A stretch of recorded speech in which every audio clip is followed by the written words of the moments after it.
For decades, the Maine Department of Inland Fisheries and Wildlife ran a ferry from the town of Richmond to Swan Island. The department owns the wildlife management area and camping site in the Kennebec River. Yeah, the ferry stopped running in 2022, leaving people to get to the island on their own somehow. News Center Maine's Katie Delaney joins us from Richmond, though, to tell us about new efforts to increase access to the island. Hi, Katie.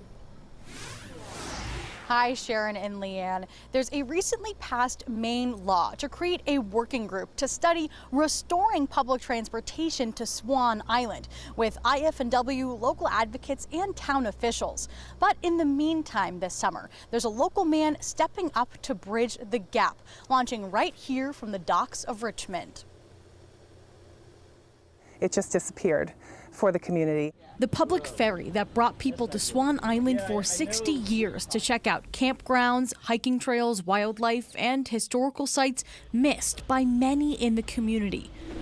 But to the docks of Richmond comes a saving grace. Captain Gary Smith, who started his own ferry service. Some of the reaction is, I've been waiting for something like this for the last several years. Because you get some elderly folks that can't kayak or canoe, don't own a boat to get here. Smith can take up to 6 passengers at a time to the island. He charges $20 a round trip, and though he's not making a profit yet, he says that running this ferry service to Swan Island is worth it. It's a fascinating place. I'm fascinated by it, and usually when I get passionate about something, I want to share it with others.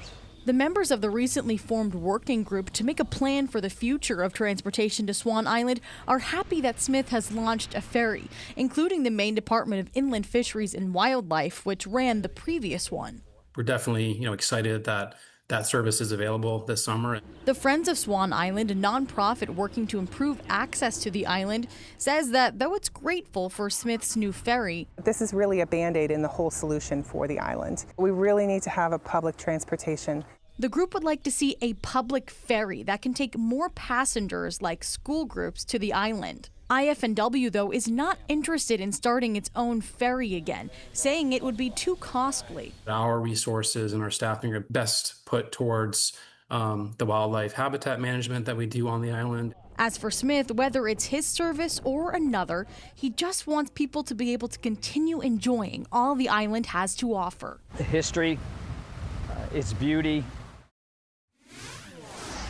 The working group has until May 2026 to figure out a plan to improve public access to Swan Island.